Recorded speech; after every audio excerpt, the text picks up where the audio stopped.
Okay, hello and welcome back to Let's Play Pokemon Snap. My name is Golden Sheep. In the last episode, we went through the valley, unlocked the little lake region where Oak told us that to get to the final course in the game, we need to go through all the previous courses to find Pokemon signs, which will hopefully give us a clue. In this episode, that is exactly what we're going to be doing. Not only are we going to be revisiting all of the courses to get the Pokemon signs, we're going to be getting the remaining 11 Pokemon that we've missed.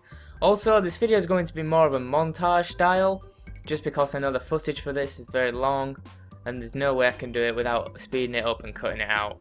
So, regardless of which, let's head to the beach and begin our quest.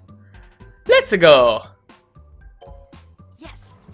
Okay, so starting things off here, the first thing you're going to want to do is lure Pikachu to the surfboard using apples. By doing this, you'll get him to pose there and get the special photo of Surfing Pikachu.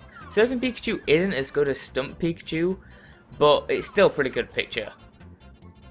Then, as soon as you've done that, you can turn around 180 as soon as he's there, like now. Turn around and take photo of the Krabby signs. Then 180 once more and take a picture of Lapras. If you want the best picture of Lapras, you have to take a photo of him on every single body of water that he appears.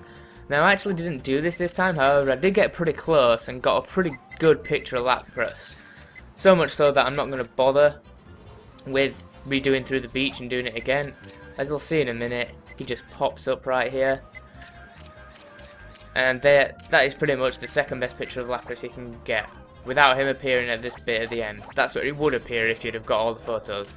There must be some criteria that I'm missing, but that is it. We had no Pokemon to collect at the beach. So, let's go to Professor Oak's check. As you can see, the special points isn't as much, and it's just generally not as good. Although the pose is quite good, it's not as good as Surfing Pikachu. The Lapras I won got was a lot better since it was actually a clear photo.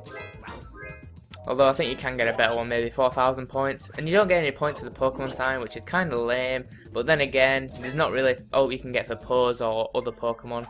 Now, something I didn't know was that if you take pictures, 3 pictures of Pikachu at the start, it will jump onto the electrode, and that actually counts as a special pose for Pikachu. So the first time you're playing through the tunnel, if you want some quick and easy points, you can do that. Anyway, we return to this little whore bag who didn't lightning bolt the egg before. The reason is you need the Poke Flute to make him use an electric attack. I actually wasn't aware of this. Well, I had my suspicions, but I wasn't certain. In doing this, you will unlock Zapdos. You don't actually get the Poke Flute until you return from the beach, after taking a picture of the first Pokemon sign, if you're wondering.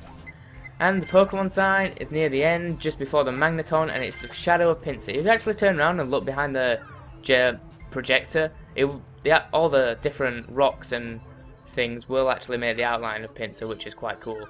And as for the last Pokemon here, sticking to the anime style, which I love, by the way, how they made reference to that, although this game was made by the people who made the anime, so, well, I think so anyway.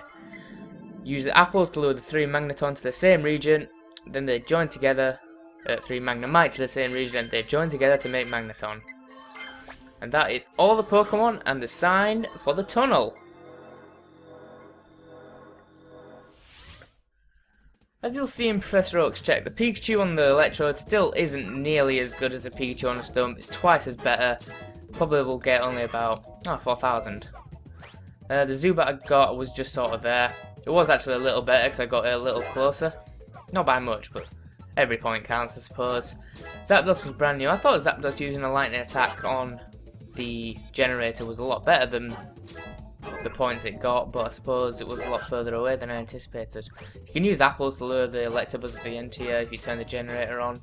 And Magneton's easy, you just gotta line it up properly. Now we head to the volcano. Now, starting off quickly, well, I accidentally didn't mean to do that. That's a bit redundant, but you want to throw a pester ball into the first crate that you see, and that will create some smoke for coughing.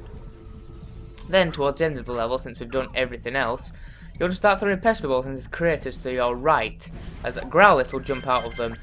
And occasionally, the last Pokemon I need in this world, aside from Charmeleon, which for some reason I didn't take a picture of, stupid me, is Arcanine. The Arcanine's chance of appearing is random. It may take you a few tries, but you will get him eventually. I didn't get him on my first try. And I didn't bother taking a picture of Charmeleon because it would suck. I honestly do not know why. I was sure that I had given Charmeleon's photograph to Oak the first time, but I didn't, and that was one of the Pokemon I was missing. After I edited the last episode and I went back through the Pokemon that I'd got and hadn't, I was missing a few, and Charmeleon was one. Anyway, now let's return to the volcano to get the other two Pokemon we've missed, which is Arcanine. As I said, Arcanine's chance of appearing is random. I got lucky and he appears on my second try here, although it takes most people like the 4th or 5th try to get him. It also is possible to get 3 Growlithe and 3 Arcanine, which can get you the most points possible, but just getting 1 Arcanine is equally as good.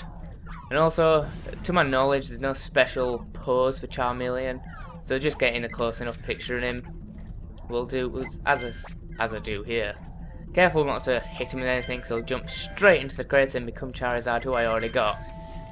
Anyway, now that that's done, let's return to Professor O'Checks to see how Charmeleon and Arcanine did. Oh, I also took a picture of Rapidash, which was weird because Rapidash ran through me.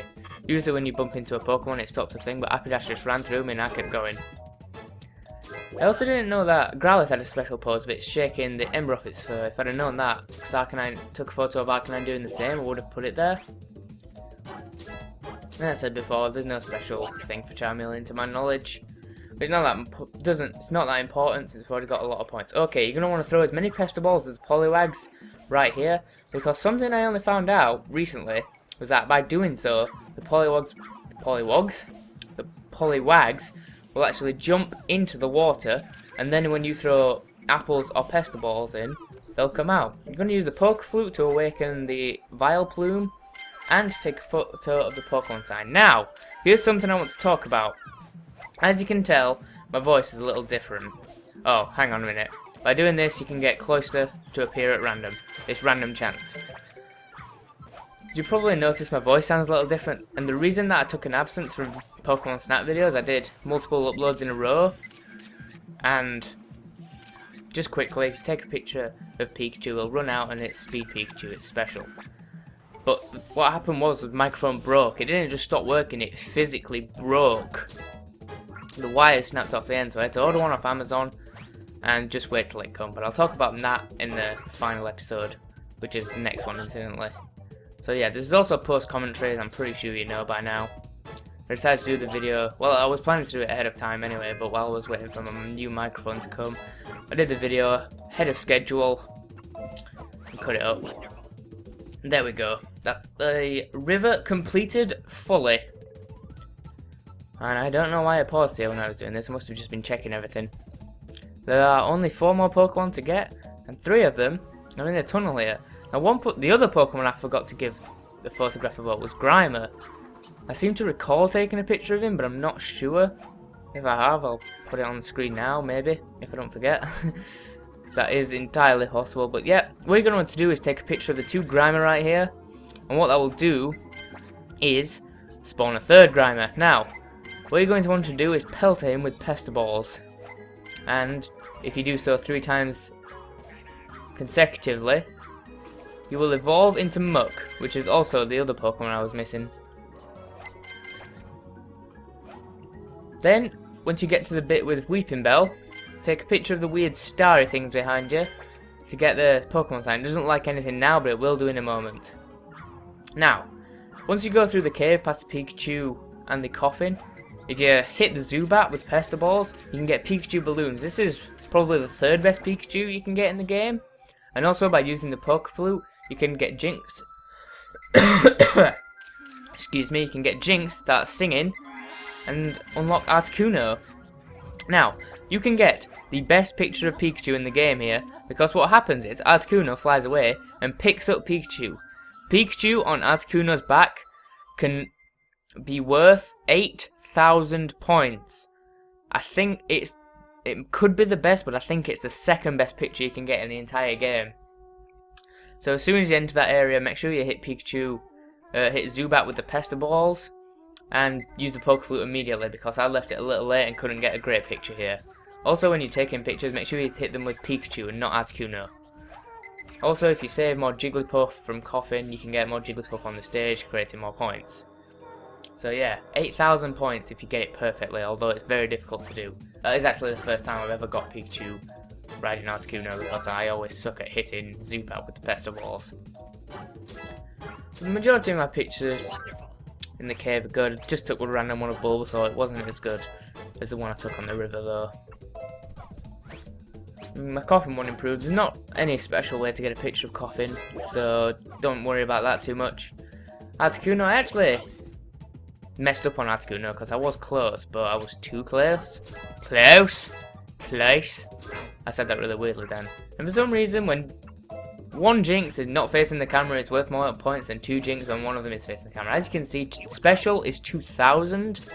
However, since I messed everything else up, it didn't get as many points as it could have. And my last stage, Jigglypuff, was better, and that leaves just one more place in the game. As you can see, the weird starry things in the cave became a Mewtwo constellation. We only have the penultimate Pokemon to get in the valley, which is something I actually didn't know. If you start throwing bait into the water, Goldeen will appear. However, it's not just Goldeen. By doing this, Magikarp and Dratini will appear. That is the best way to get pictures of Magikarp, Goldeen and Dratini. Well, to be fair, this is the only course you can get Goldeen, but it's the best place to get a picture of Magikarp and Dratini. If you just keep throwing bait in the places that I do, well, I just alternate between bait and Pestiballs infrequently, just to keep making them appear.